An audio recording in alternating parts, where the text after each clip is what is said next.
MTV Coolpolitics Special.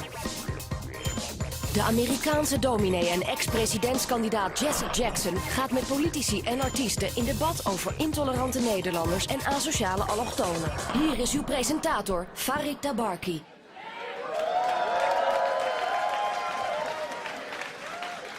Welcome, BoomChicago, laat je horen!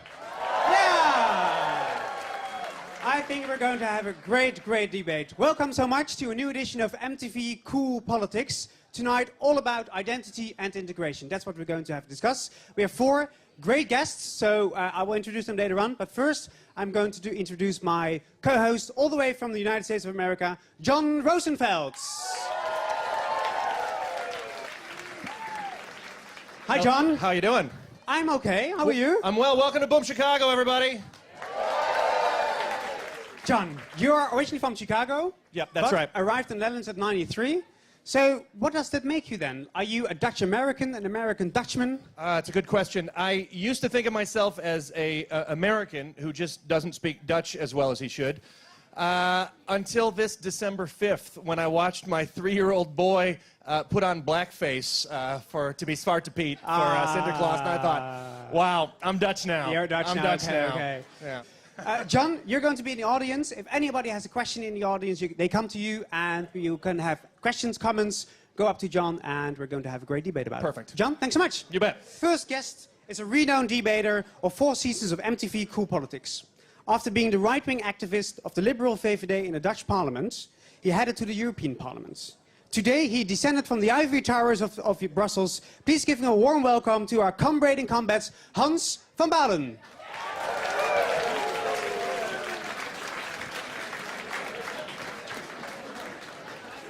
Welcome, Hans. You're going to be over there. Dank. Put your hands together for Mr. 3FM, Erik Korton. Hey.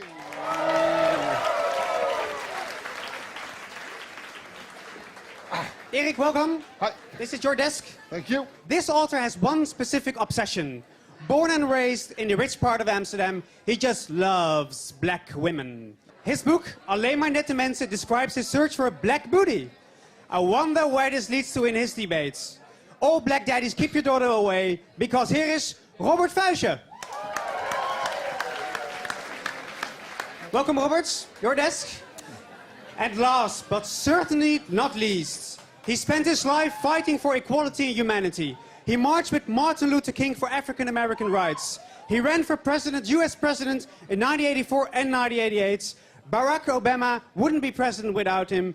Here is the living legend, the Reverend Mr. Jesse Jackson.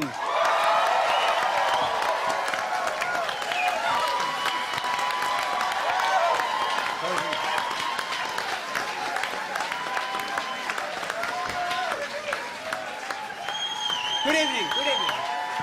Thank you, sir.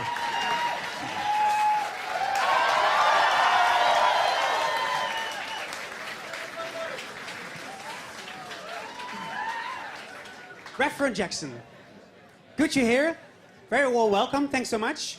We're going to have a debate about identity, about integration, and maybe as you're aware of, here in Amsterdam, a part of Dutch and Amsterdam identity is the, well, let's say, liberal policies towards smoking a joint. Did you manage to get a joint? I was invited. You were invited to do one? Invited. Okay, good, but you declined. Yeah, okay. Mr. Vuijsje, you're Jewish. But in the book you wrote, there is this person who could be you, who is Moroccan-looking, likes black women. So what kind of identity is that? Well, part of it is my own identity. Yeah? But of course, a big part of it I also made up. Okay. So it's a fictional identity almost. You could put it like that. Yeah. Okay. Mr. Korton, you have a huge influence on the Dutch music industry. Thank you. And when I listen to 3FM, there are not that many Dutch songs with Dutch lyrics. So what about the Dutch identity of 3FM? The Dutch identity of Yeah, 3FM. yeah, that's what we're talking about today. Well, we play a lot of Dutch bands on the radio, but not so much bands singing in the Dutch language, maybe. Because you hate it, the Dutch language. I do, yes, I do, and mainly. Okay, well, that's a great start for you, man. No. Mr. Member of the European Parliament. Does that mean that your identity is now European? Are you a European Dutchman? I'm international. Yep. like all Dutch people have become international. We were the people who sailed the seas. So we are the people who do not hide behind the dikes. We go and make a big deal. Yeah, yeah. We put our fingers in it. Yes. In the dike. Mr. Timmermans, the Minister of European Affairs, we're warm welcome.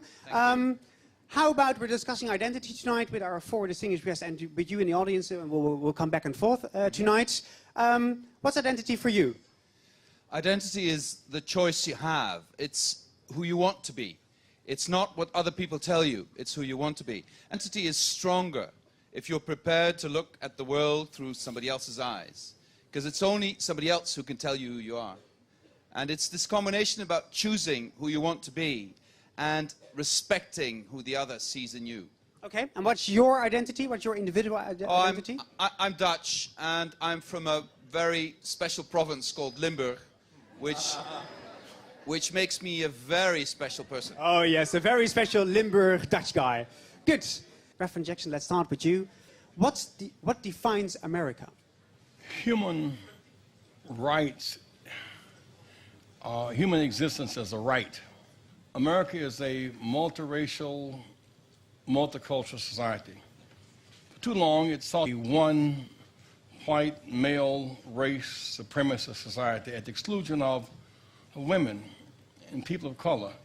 And that was a distorted identity of who the country was. So you said the definition of what America, how it's being defined, is actually changing. So America is changing from one definition to a new definition. Is that what you're saying? Yeah, we had the grow beyond. We once saw America through a keyhole. Now we see America through a door. Reverend Jackson, I first asked you, would you define America? What do you know about Holland? Dutch society is evolving. It was not that long ago that the Dutch were famous for shipping and trading in the slave trade. That was one Dutch society. The Dutch Reformed Church is very much involved in South African apartheid. Hans van Balen, what do you think of the definition of Mr. Jackson? Well, I have respect for Reverend Jackson, but what he says concerning apartheid is simply not true. From the 60s onwards, from the 1960s onwards, the Dutch society became very critical on apartheid. And if you came in South Africa in the 70s and the 80s, the white South Africans said, you, the Dutch, why are you so negative on South Africa? So there was a very anti-apartheid movement here, and it grew. 400 years ago, it was us. I mean, it was... No, come on. Yeah. 400 years ago, I was not there. No, I think that's what the Reverend is referring to. I mean, it was us traveling the world on a boat and going into a country and say, this is ours. We did. Okay, Mr. van Balen. No, sorry. Okay, sorry. If you talk about apartheid, you must have the figures right. This is a terrible system in South Africa. From, let me say, the 1920s onwards, it was developed. A very bad system. It was not brought by the Dutch. Slave trade, of course, was of the Dutch, of the Brits, of the French, of the African chiefs. It was a very black page, no, a black book in the history of all us. Okay, that said, how would you react on, I mean, the part of, well, slavery is true, for a fact. Yeah. How is it part of that Dutch identity? I mean, did it form us? Does it say something about the Dutchman nowadays? I think that, but I can only speak for myself. Like all people here, I detest slavery, but it's not part of my identity as I see it.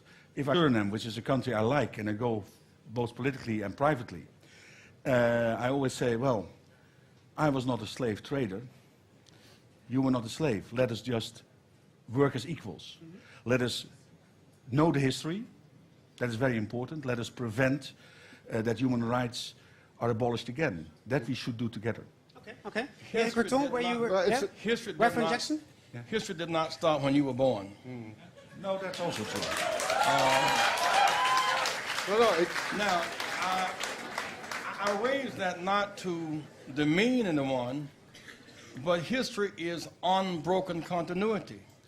And so we come and those who were enslaved inherit. Those who were traders inherit wealth. So much of the wealth of the Netherlands and Eastern and Europe is based upon the exploitation of raw materials in Africa and cheap labor in Asia. Yes. That is the fact.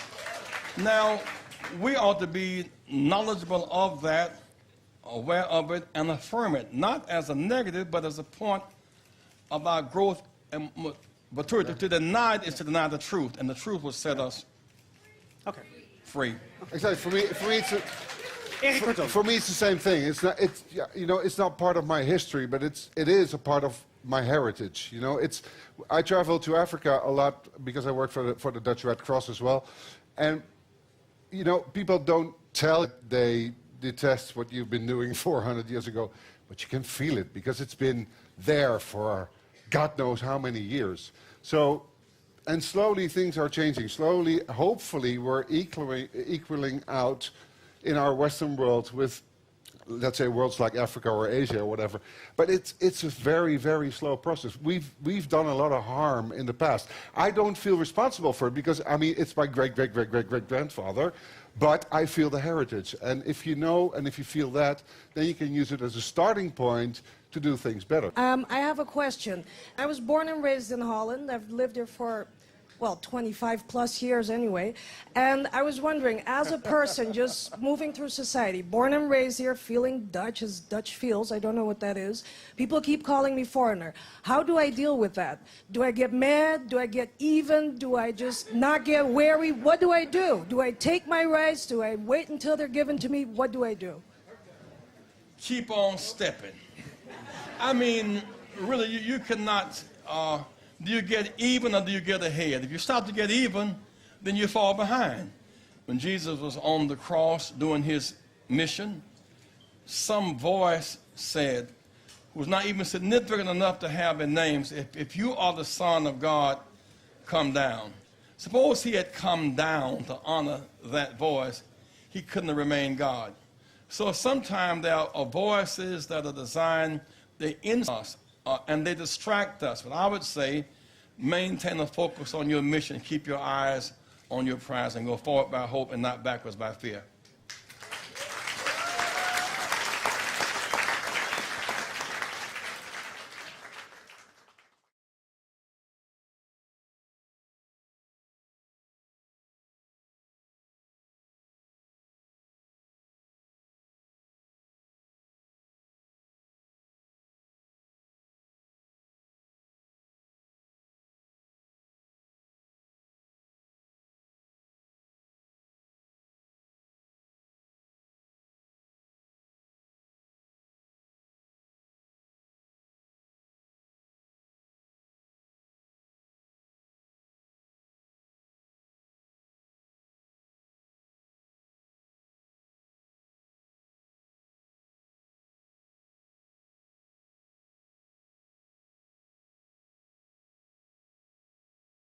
There's a guy sitting over there too, with a Jesse Jackson shirt from '88.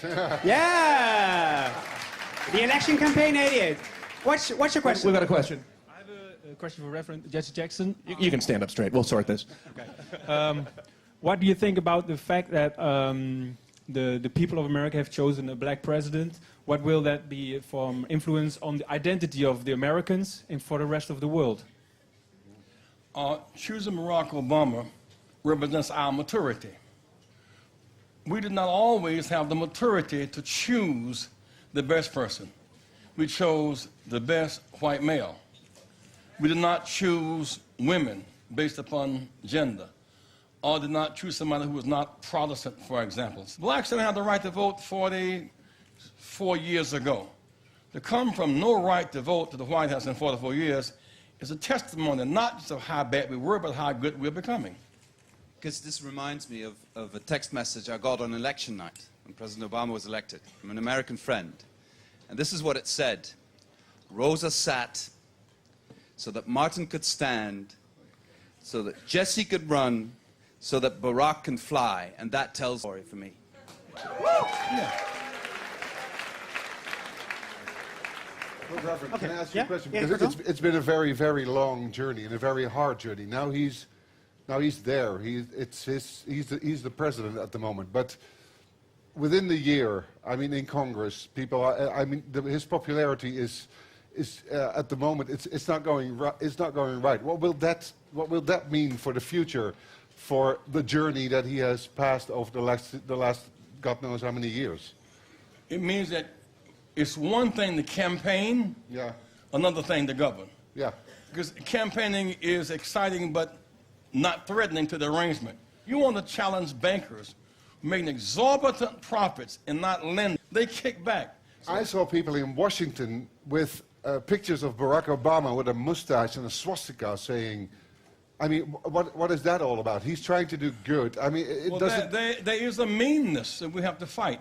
There are those who argue publicly he's not American born, playing upon people's fears. I've seen people in this kind of anti-President Barack Obama mania who become irrational, who have a medical card in one hand from the government and a Social Security card in the other hand from the government and an unemployment check from the government saying, we're against big government.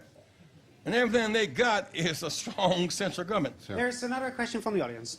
My question is about kind of the politics of identity politics in Europe. It is my observation that we talk about identity politics here. The people who represent this debate are indeed white males. And why are there no people on the Dutch side to represent this debate and people of color? And then I have a specific question for Robert Feijers. You say that a black educated woman is a contradiction of terms. Now, as a 25-year-old, with 2 masters and a PhD, could you please explain that?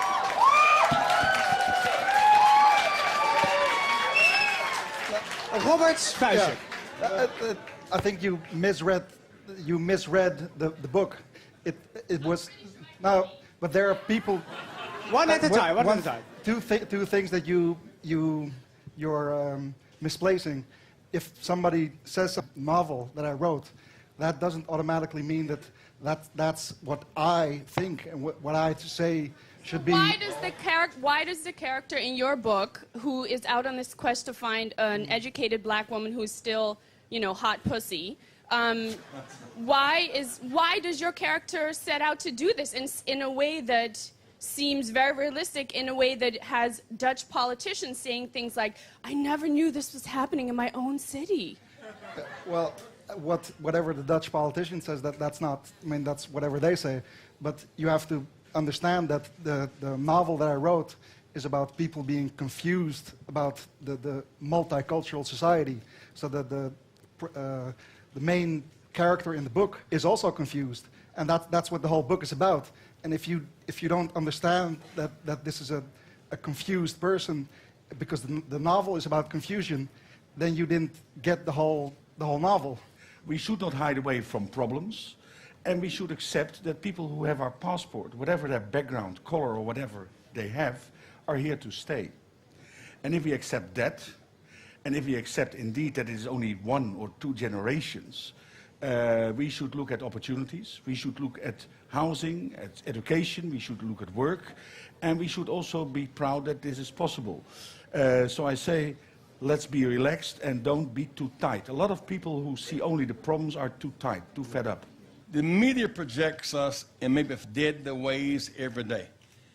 It projects us as less intelligent than we are, less hard working than we work, less universal, less patriotic, and more violent. We remain the other. You ask the person, of course, do you have same access to capital, or industry, or technology, or jobs? The answer is no. So we must overcome those within our own country. When we overcome slavery and I have a black president, on the other hand, blacks are #1 in infant mortality. Do you feel more American now that Barack Obama is President of the United States of America? No, I just feel older. Older? And the next step after a president who's black, a female president, possible? Of course it's possible. A female almost won this time. Never as a female Speaker of the House. A gay president, would that be possible in the United States of America? Well, a gay person is free to run. Whether or not the person will get votes is another question. Okay, but maybe the first step is gay marriage to be arranged in the United States. Well, in some states you have gay marriage. People should be able to marry who they love. Okay, thanks so much. Let's discuss integration, because we have been discussing identity and about the influence of identity on the nation and the nation states. But I mean, okay, so we have an identity, but how do we get more integrated within society when we have a different sexual orientation or different ethnic backgrounds? And Erik, I think you have integrated by having female partners who are non-Dutch. Okay, Is that the best way of integration? Well, my girlfriend was born in Holland, but her parents were from Suriname. Yeah. Well, it is a way of integration, but I think if right now it's still a big, or sometimes it's still an issue, like you're mentioning it now, it would be fully integrated when you're not mentioning it anymore, when it's just you're with a woman and it's not, oh, she's from, you know, she was Dutch, she's Dutch too. Okay. So, Erik, what about you? Yeah, well, at home and with our friends and people who know us, it's never been an issue. But in work, my wife was an actress years ago, and when you are being cast for, let's say, plays here in the Schouwburg or movies or whatever, then the thing starts happening over here. If you look at, let's say, English drama series or American drama series, you see colored people, you see Asian people, whatever. Over here, you mainly see white people.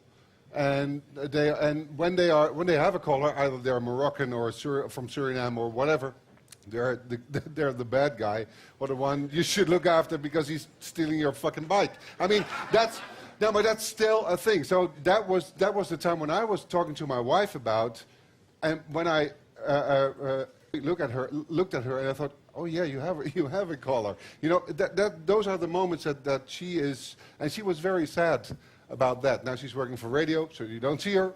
That's good. That's the solution. No, I mean, but that's really something. John, there's a question from the audience. We've got a question. It's an integration-related question from Andrew. I will note that personally, I too support a woman president in America. Not Sarah Palin. Anyone else? All right. You know, first of all, we have had a gay president in America. I'm talking about George Bush Sr. Think about it. Now, my question is for Reverend Jackson. His son was a cheerleader. In the 45 years since the blacks have gotten the vote, they've made incredible progress, obviously, and are a major force, whether it's thinkers or Oscar nominees or presidents. But, I mean, one might even say that African-American culture is American culture. And I'm wondering if that we've shifted to a new other. You spoke about an other. Maybe the Muslim American is the new other. And I'm wondering, what advice would you have towards American Muslims or to Dutch Muslims based on the black experience in America? Do not grow weary because some people have not caught on. Keep pressing because your talent and your determination will outlast their fears. Put your hands together. Say, I am somebody. I am somebody. I am somebody. Respect me. Protect me. Never neglect me. Red and yellow. Brown, black, and white. We are all precious in God's sight. Everybody is somebody. Stop the violence. Save the children. Stop the violence. Save the children. Keep hope alive. Keep hope alive. Keep hope alive. The Netherlands, #1. Let me hear you scream.